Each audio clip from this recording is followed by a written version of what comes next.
Bonjour à tous et à toutes, j'espère que vous allez bien. Aujourd'hui, on s'intéresse aux derniers instants de l'Empire ottoman.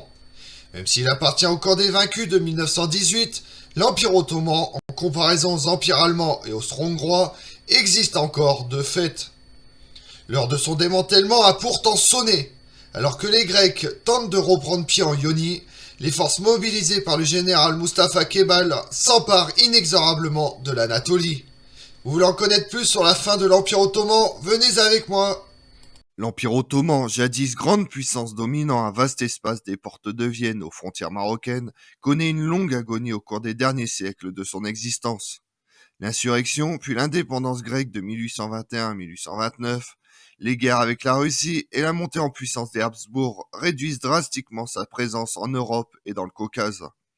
Une nouvelle guerre avec la Russie en 1877-1878, puis les guerres balkaniques de 1912 à 1913, le transforment en un État replié pour l'essentiel sur l'Asie mineure et quelques provinces arabes. La Grande Guerre, durant laquelle les dirigeants s'allient avec l'Allemagne de Guillaume II et l'Empire austro-hongrois de François-Joseph de Habsbourg, marque sa fin et le début d'un cycle de recomposition qui débouchera sur la suppression du sultanat en 1922 et la proclamation de la République de Turquie en 1923. Fondé en 1299 en Anatolie de l'Ouest, l'État ottoman n'est devenu un empire qu'après la conquête de Constantinople en 1453 par Mehmed II. Mais c'est sous Sélim Ier que l'Empire ottoman se transforme en une puissance orientale avant de connaître son apogée sous le règne de Soleiman le Magnifique. Le 30 octobre 1918, lorsqu'est signé l'armistice, ne demeure de cet empire qu'une peau de chagrin.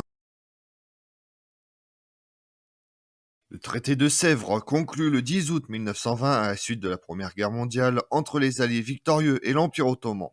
Ce traité, bien que signé par le sultan Mehmed VI, ne sera toutefois jamais ratifié ni appliqué. Par celui-ci, l'Empire ottoman renonce officiellement et définitivement à ses provinces arabes et africaines. Le traité prévoit également d'imposer à l'Empire ottoman de sévères reculs territoriaux au sein même de l'Anatolie. À l'ouest, la Thrace orientale, sauf Constantinople et ses abords, était cédée à la Grèce. À l'est, l'indépendance d'une grande Arménie était reconnue et une province autonome kurde créée. Les détroits étaient par ailleurs démilitarisés. L'Empire ottoman est alors tiré entre deux gouvernements concurrents, celui du sultan à Constantinople et celui du général Mustafa Kemal, qui a pris la tête d'un gouvernement émanant d'une grande assemblée nationale créée à Ankara le 23 avril 1920. Mustafa Kemal ne reconnaît pas la validité de ce premier traité qui affaiblit drastiquement le territoire de l'Empire ottoman. Ce traité n'est donc jamais ratifié par l'ensemble de ses signataires et provoquant dans l'Empire ottoman un sursaut national autour de Mustafa Kemal. De son côté, Mehmed VI, qui a succédé à son frère Mehmed V en 1918, est très impopulaire suite à son acceptation docile des conditions imposées par les puissances victorieuses. Le royaume de Grèce, qui appartient au camp des vainqueurs, croyant au démembrement imminent de ce qui reste des territoires ottomans, Anatolie et Thrace, fait valoir ses droits historiques sur l'Ionie. Ce terme désigne l'ouest côtier de l'Anatolie, une région naguère profondément hellénisée où vivent encore des populations grecques éparses. Celles-ci sont partout minoritaires, sauf dans le grand port égéen de Smyra. C'est là que le 15 mai 1919 débarque un corps expéditionnaire grec. L'objectif de l'envahisseur est de créer un fait accompli pour que la Confédération de paix octroie Smyrne et Hinterland à la Grèce. La guerre de 1919-1922 est un conflit qui oppose le royaume de Grèce aux révolutionnaires turcs kémalistes. En 1920, par le traité de Sèvres, sous la pression des gouvernements de l'Entente et en particulier du Royaume-Uni du Premier ministre David Lloyd George, l'Empire ottoman, vaincu après la Première Guerre mondiale et en pleine décomposition, ayant cédé au royaume hellène des territoires nazis mineurs et en Thrace orientale. Mais les nationalistes turcs, dirigés par le républicain Mustafa Kemal, n'acceptent pas ce traité et prennent l'offensive.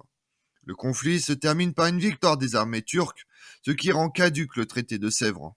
Par le traité de Lausanne, la Grèce abandonne l'ensemble de ses gains territoriaux de 1920, sauf les îles de la mer Égée qui restent en sa possession, tandis que s'effectue un drastique échange de population entre les deux pays, 1 300 000 Grecs de Turquie contre 385 000 Turcs de Grèce.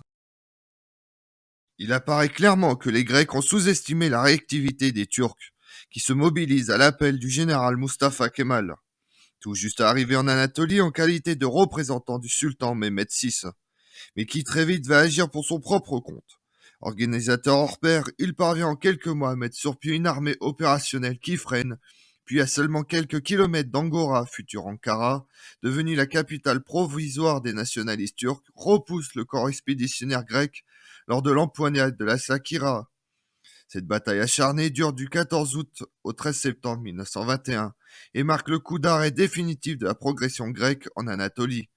Dès lors, le rapport de force est inversé. Ce sont les Grecs qui sont sur la défensive. Mustafa Kemal prend tout son temps pour porter à l'envahisseur le coup de grâce.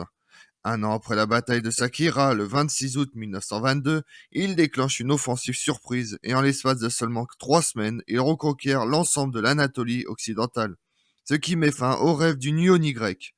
Le 9 septembre 1922, son armée entre dans Smyr, sans rencontrer de résistance, les rescapés du corps expéditionnaire grec ayant rembarqué.